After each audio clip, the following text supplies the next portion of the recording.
125 দিনে শ্রমিকদের মজুরি বাড়ল। দক্ষ অর্ধ দক্ষ শ্রমিকদের মজুরি বাড়ল। দক্ষ শ্রমিকদেরও যেমন মজুরি বেড়েছে, তেমন অর্ধদগ্ধ যে শ্রমিকরা তাদেরও কিন্তু মজুরি বেড়েছে।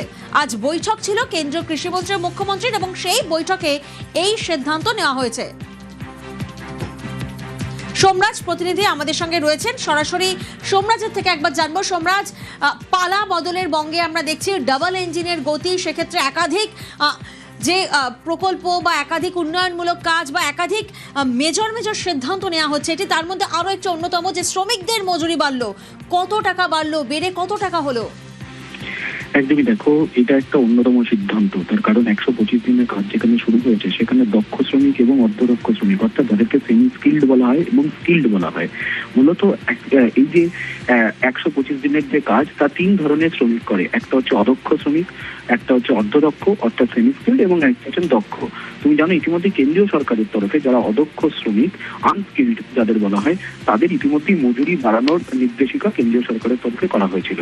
এবার রাজ্যের তরফে যে প্রস্তাব ছিল যে যারা দক্ষ এবং অর্ধদক্ষ শ্রমিক তাদেরও যাতে মজুরি বাড়ানো হয়, এবং সেই সিদ্ধান্তে অনুমোদন দিয়েছে। এবং আজ যখন মুখ্যমন্ত্রী শুভেন্দু অধিকারী এবং কেন্দ্রীয় কৃষি ও গ্রামোন্নয়ন মন্ত্রী শিবরাজ সিং চৌহানের বৈঠক হয়, সেই বৈঠকেই সিদ্ধান্ত নিয়ে নেওয়া হয়েছে এবং তা জানানোও হয়েছে রাজ্যের তরফে। এবং যেখানে দেখা যাচ্ছে যে দক্ষ শ্রমিকদের যে দৈনিক মজুরি 520 টাকা ছিল সেটা বাড়িয়ে 600 টাকা করা হলো, এবং অর্ধদক্ষ অর্থাৎ সেমি স্কিল্ড যারা লেবার রয়েছেন তাদের দৈনিক মজুরি 390 টাকা ছিল, যা বাড়িয়ে 450 টাকা করা হয়েছে।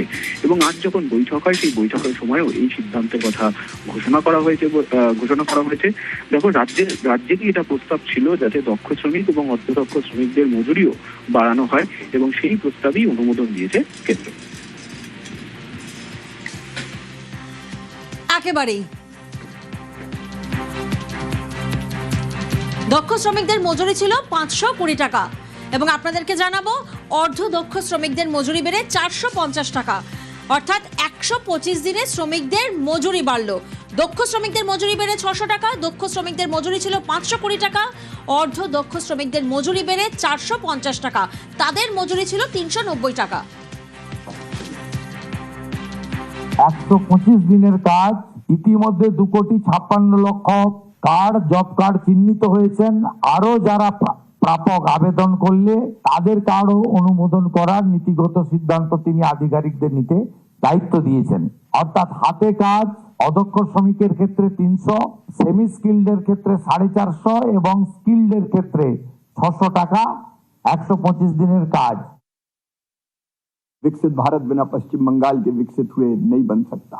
पहले जब पश्चिम बंगाल की इस पवित्र धरा पर आते थे तो मन व्यथित होता था, आत्मा रोती थी, विकास के कार्य बाधित थे, केंद्र सरकार की योजनाएं ढंग से नीचे पहुंचती नहीं थी। लेकिन आज मन में बहुत संतोष है।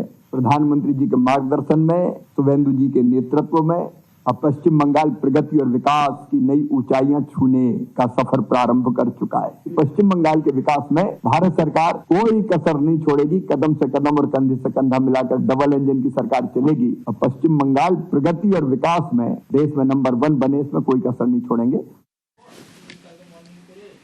তাম্রলিপ্ত পুরো বোর্ডকে শোকজ পুর নগরোন্নয়ন দফতরের। আগেই পদত্যাগ করেছেন চেয়ারম্যান ও ভাইস চেয়ারম্যান, আর এবার পুরো বোর্ড ভাঙা নিয়ে কাউন্সিলরদের জবাব তলব। আরো একবার আপনাদেরকে জানাই, তাম্রলিপ্ত পুরো বোর্ডকে শোকজ পুর নগরোন্নয়ন দফতরের। আমরা জানি আগেই পদত্যাগ করেছেন চেয়ারম্যান ও ভাইস চেয়ারম্যান, আর এবার পুরো বোর্ড ভাঙা নিয়ে কাউন্সিলরদের জবাব তলব। সুজিত প্রতিনিধি আমাদের সঙ্গে রয়েছেন, সরাসরি সুজিতের থেকে একবার জানবো। সুজিত, একটা তো তাহলে অচলাবস্থা সৃষ্টি হচ্ছে পুরসভায়। দেখো, অচলাবস্থা সৃষ্টি হয়েছে, সেই অচলাবস্থা কাটতে পারে একটা ভাবেই, সেটা হলো নতুন চেয়ারম্যান বা প্রশাসক পদে কাউকে বসিয়ে এটাকে সচল করা। কারণ যেটা পালা বদলের পরই দেখা গেছে পদত্যাগ করেন তমলুক পুরসভার যিনি তৃণমূলী চেয়ারম্যান এবং ভাইস চেয়ারম্যান দুজন, যাদের সাইন করতেই হয়, যাদের স্বাক্ষর সহ কাগজপত্র জমা করলেই কিন্তু বেতন হয়। সেই বেতন না হওয়া কর্মীদের সংখ্যা 100-রও বেশি। এবং আজকে 14 তারিখ তুমি দেখো, মাসের পুরো অর্ধেক দিন কেটেই যখন গেছে তখন বেতন হচ্ছে না। এবং তা না হওয়ার একটাই কারণ, চেয়ারম্যান নেই, ভাইস চেয়ারম্যান নেই, তার সাথে প্রশাসকও নেই। সেই কারণেই শোকজ করেছেন নগর উন্নয়ন দপ্তর, এবং যেটা বোঝা যাচ্ছে প্রশাসক নিয়োগ করতে চাইছে সরকার, কারণ অসুবিধার কথা 3 দিনের মধ্যেই শোকজ যেটা জানতে চাওয়া হয়েছে উত্তর দিলেই কাউন্সিলররা, তখনই প্রশাসক নিয়োগের পথটা মসৃণ হবে। সেটা প্রশাসক বসলেই কিন্তু একমাত্র সমাধান হবে, কারণ এখনই হয়তো চেয়ারম্যান বা ভাইস চেয়ারম্যান কাউকে করা না গেলেও, কারণ কাঁথির ছবিটাও এই একই রকম দেখা গেছিল।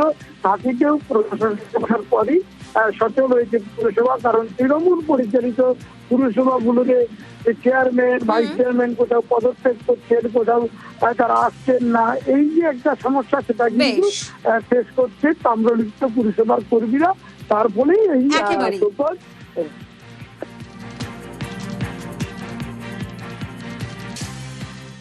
দেখুন, পৌরসভায় সাময়িক তো অচলাবস্থা সৃষ্টি হয়েছে, কারণ প্রথমেই ভাইস চেয়ারম্যান পদত্যাগ করেন এবং তার নিয়ম অনুযায়ী ভাইস চেয়ারম্যান মিটিংটা ডাকতে পারেন, কিন্তু ভাইস চেয়ারম্যান মিটিং ডাকার পর উনিও পদত্যাগ করেন এবং সেই সঙ্গে যিনি এক্সিকিউটিভ অফিসার, যিনিও যারও একটি ভূমিকা ছিল, কিন্তু তিনিও পদত্যাগ করেন।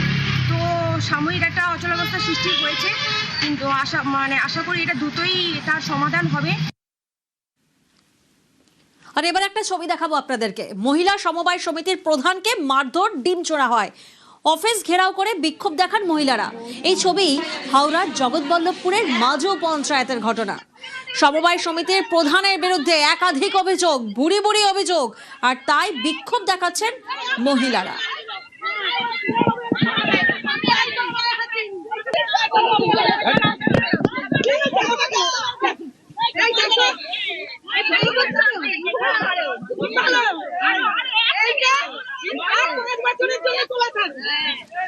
দেবাশিস প্রতিনিধি রয়েছেন এই মুহূর্তে আমাদের সঙ্গে। দেবাশিস, এই প্রধানের বিরুদ্ধে ঠিক কি কি অভিযোগ?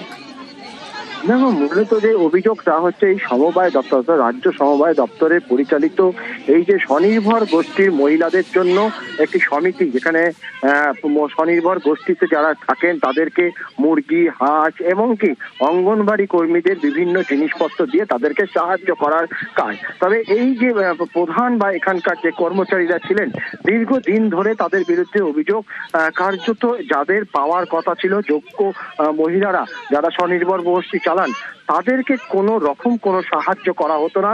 সেই জিনিসগুলি অর্থাৎ সেই সামগ্রীগুলো অন্যত্র পয়সা দিয়ে বিক্রি করা হতো এবং তৃণমূলের নেতা নেত্রীদের বাড়িতে সেগুলি চলে যেত। এই অভিযোগে তারা দীর্ঘদিন ধরে যখন এই উপভোক্তারা কোনো সাহায্য পাননি, আজ তারা কিন্তু সেখানে বিক্ষোভ দেখাতে যায় এবং মহিলারা বিক্ষোভ দেখাচ্ছিল তখন সেই সময় অফিস থেকে কার্যত পালাতে চায় এই প্রধান। তারপরেই তাকে রাস্তায় ধরে মারধর এবং তাকে কার্যত ডিম দিয়ে স্নান করানো হয়। বেশ,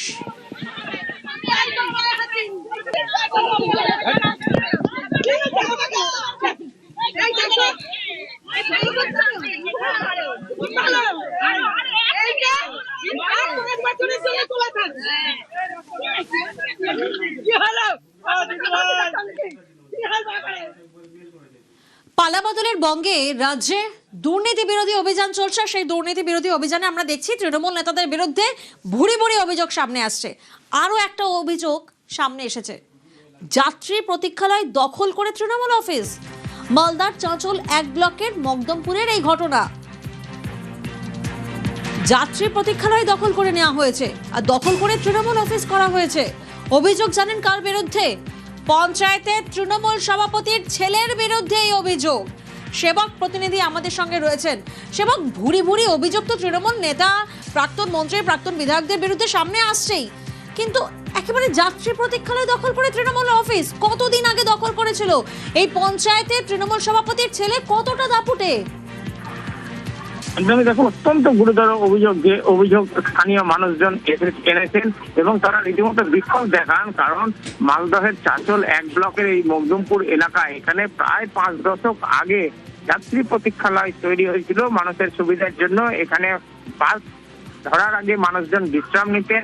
সেইখানেই 3 বছর ধরে সেই যাত্রী প্রতীক্ষালয় সংস্কার করে রং করে সেইটা তৃণমূলের পার্টি অফিসে পরিণত করা হয়েছিল, এমনটাই অভিযোগ। এবং এক্ষেত্রে অভিযোগ উঠেছে তৃণমূলের পঞ্চায়েত সমিতির সভাপতি অঞ্জনা সাহা, তার ছেলে অশোক সাহার বিরুদ্ধে, যিনি এলাকার দাপুটের যুব নেতা।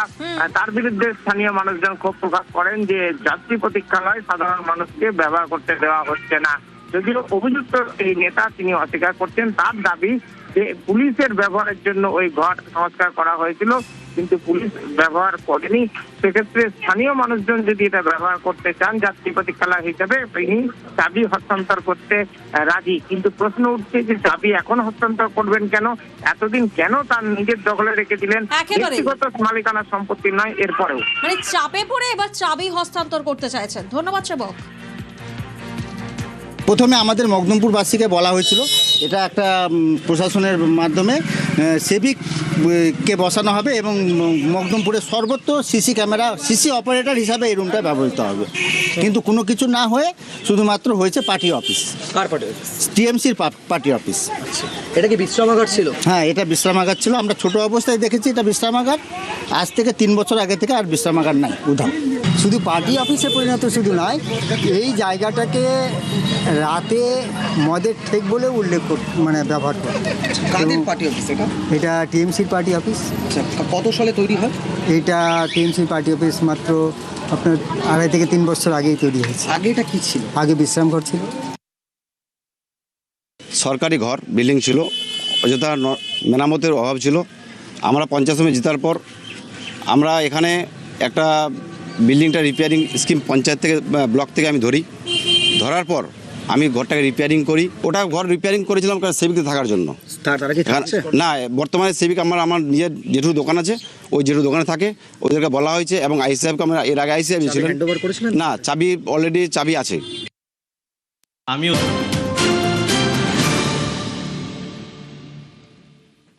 এবার একটা ভাইরাল ভিডিও দেখাই আপনাদের। পঞ্চায়েত প্রধানের টাকা লেনদেনের ভিডিও ভাইরাল। যদিও এই ভিডিও সত্যতা যাচাই করেনি নিউজ 18 বাংলা। পঞ্চায়েত সদস্যের স্বামীকে টাকা দিচ্ছেন প্রধান। দেখুন, তৃণমূল পঞ্চায়েত প্রধান অর্চনা মণ্ডল, মোস্তাফা শেখ তৃণমূল পঞ্চায়েত সদস্যের স্বামী। এই ভিডিও রীতিমতো ভাইরাল হয়েছে। ভিডিও সত্যতা যাচাই করেনি নিউজ 18 বাংলা। সেবক প্রতিনিধি আমাদের সঙ্গে রয়েছেন। সেবক, ছবিতে তো কার্যত স্পষ্ট প্রধান অর্চনা মণ্ডল, তাকে আমরা দেখতে পাচ্ছি। পঞ্চায়েত সদস্যের স্বামীকে টাকা দিচ্ছেন প্রধান। এই প্রধানের বিরুদ্ধে কি কি অভিযোগ সামনে রয়েছে, আর এই ভিডিও সামনে আসার পর প্রধানের অবস্থান কি? দেখো, মালদহের মানিকচকের ভূতনির উত্তর চণ্ডীপুরের তৃণমূল প্রধান অর্চনা মণ্ডল পালাবদলের পর থেকে তার বিরুদ্ধে একাধিক অভিযোগ সামনে আসে। তোমার 100 দিনের কাজের প্রকল্প থেকে আবাস যোজনা, বন্যা ত্রাণ দুর্নীতি, একাধিক অভিযোগে তার বাড়ি ঘিরে বিক্ষোভের ঘটনাও সামনে এসেছিল। এরপরে বেশ কিছুদিন ধরেই কিন্তু তিনি বেপাত্তা হয়ে রয়েছেন। আর এরই মধ্যে তার টাকা লেনদেনের একটি ছবি ভাইরাল হয়েছে, যদিও সত্যতা আমরা যাচাই করিনি, কিন্তু দলেরই এক পঞ্চায়েত সদস্যের স্বামীকে তিনি এই টাকা দিচ্ছেন। এবং যেটা জানা যাচ্ছে যে 29 সদস্য বিশিষ্ট এই যে পঞ্চায়েত, সেখানে একটা অনাস্থার প্রক্রিয়া কিন্তু একাংশ চালাচ্ছেন পঞ্চায়েত সদস্যদের। আর সেই অবস্থায় নিজের ভোট বা নিজের সমর্থন টিকানোর জন্য, জোগাড়ের জন্যই এই আর্থিক লেনদেন, এমনটাই কিন্তু প্রাথমিকভাবে মনে করছে রাজনৈতিক মহল। এমন খবরই সামনে আসছে। যদি প্রধান ব্যাপারটা থাকায় তার কোনো বক্তব্য এখনো পাওয়া যায়নি। বেশ। উত্তর চণ্ডীপুর গ্রাম পঞ্চায়েতের প্রধানের বিরুদ্ধে ভুরি ভুরি অভিযোগ আছে। ঘর পাইয়ে দেওয়ার জন্য কাটমানি থেকে শুরু করে বন্যায় দুর্নীতি, লক্ষ লক্ষ টাকা চুরি করার অভিযোগ আছে। পঞ্চায়েতে তাকে পাওয়া যাচ্ছে না। একটা ভিডিওতে দেখা যাচ্ছে যে কিছু মেম্বারকে নিয়ে তিনি প্রায় 4 থেকে 5 লক্ষ টাকা দিচ্ছেন মেম্বারদের, যেন আগামী দিনে যা মনে হচ্ছে যে ওই প্রধানের সাপোর্টে যেন মেম্বাররা থাকে, কিন্তু টাকা দিয়ে প্রধান টিকে থাকতে পারবে না। তার বিরুদ্ধে অভিযোগ আছে, তদন্ত চলছে। তাকে হয়তো আগামী দিনে তার নামে এফআইআরও হতে পারে, এবং এফআইআর যদি না হয় তার বিরুদ্ধে অনাস্থা আসবে, প্রধানশিপ যাবে এবং সে গ্রেফতার হবে। হাওড়া মেট্রো স্টেশনে উদ্ধার 6 কেজির উপর বাট। মেট্রোতে ব্যাগ স্ক্যান করার সময় অতনু পাত্র নামে এক ব্যক্তিকে আটক করে জিজ্ঞাসাবাদ করা হয়।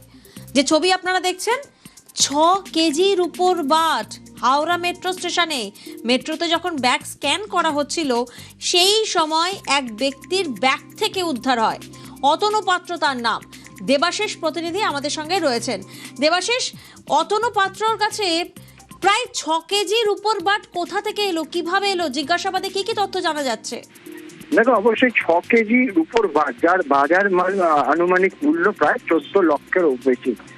যেটা পুলিশের সূত্রে খবর যে গতকাল দূরপাল্লার কোনো ট্রেন থেকে এই অতনুবাবু তিনি আসেন এবং সেখান থেকে মেট্রো ধরার জন্য, মগরাহাটের বাসিন্দা এই অতনু পাত্র মেট্রো স্টেশনে ঢোকে, হাওড়া স্টেশন মেট্রো স্টেশনে ঢোকে।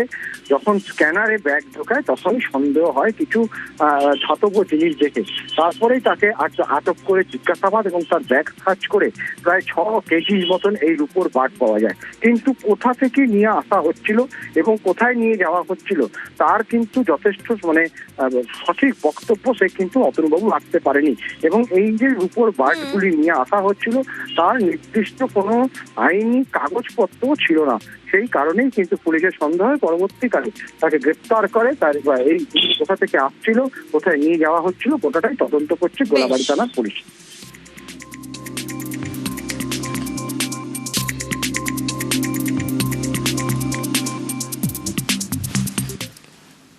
ইউনিয়নের টাকা আত্মসাৎ করে ভুয়ো যোগদান, মালদায় বিজেপিতে ভুয়ো যোগদানের অভিযোগ। আরো একবার আপনাদেরকে জানাই, ইউনিয়নের টাকা আত্মসাৎ করে এবার ভুয়ো যোগদানের অভিযোগ। অভিযোগ কোথায়? মালদায়, মালদার বিজেপিতে সেখানে ভুয়ো যোগদান। আর এই ভুয়ো যোগদানের খবর ছড়িয়ে পড়তেই তুমুল উত্তেজনা। সেবক প্রতিনিধি আমাদের সঙ্গে রয়েছেন। সেবক, যারা যোগদান করিয়েছেন তারা কারা? একদমই নজিরবিহীন এই অভিযোগ, যে অভিযোগ সামনে এসেছেন। বিজেপির নেতৃত্ব বলছেন যে যারা যোগদান করিয়েছেন তারা তাদের কেউ নাই, অযাচিত কেউ হবেন। তারাও দলীয় স্তরে পরিচয় যাচাইয়ের চেষ্টা করছেন যে এরা কারা। এদের মধ্যে অর্থাৎ যারা যোগদান করাতে এসেছিলেন তাদের মধ্যেও একজনকে আটক করে রেখে জিজ্ঞাসাবাদ করেন টোটো চালকরা। যদিও এদের পরিচয় এখনো স্পষ্ট হয়নি। যেটা জানা যাচ্ছে যে মালদহের গাজলের তৃণমূল পরিচালিত টোটো ইউনিয়ন, সেখানে বেশ কয়েক হাজার টোটো ছিল এবং 12 বছর আগে এই টোটো তৃণমূলের ছাতার তলায় আসে। সেক্ষেত্রে তৎকালীন এই যে নেতৃত্ব টোটো ইউনিয়নে তাদের কাছে টোটো চালকরা নাকি প্রায় 50 লক্ষ টাকা সেই সময় ফান্ড তুলে দিয়েছিলেন, যে টাকার পরিমাণ এখন অনেকটাই বেশি। দীর্ঘদিন ধরে এই টাকার কোনো হিসাব দেওয়া হচ্ছিল না। এরই মধ্যে পরিচালন সমিতি তারা বলছিল এ মাসে হিসাব জমা দিবে, কিন্তু তার মধ্যে আজকে ওখানকার একটি বেসরকারি লজে সেখানে তারা যোগদান করতে যান বিজেপিতে এবং তারা ঝান্ডা যখন নিচ্ছিলেন সেই সময় টোটো চালকরা খবর পেয়ে চলে যান এবং তারা বিক্ষোভ দেখান। পুলিশ এসে 3 জনকে আটক করে, যাদের বিরুদ্ধে অভিযোগ যে টোটো চালক ম্যানেজিং কমিটি বা পরিচালন কমিটি তাদের 3 জনকে আটক করা হয়েছে। সব মিলিয়ে উত্তেজনা ছড়ায়। আপাতত ভুয়ো যোগদান পর্ব এমনটাই কিন্তু বলা হচ্ছে বিজেপির তরফ থেকে, যদিও এদের পরিচয় যাচাই চলছে।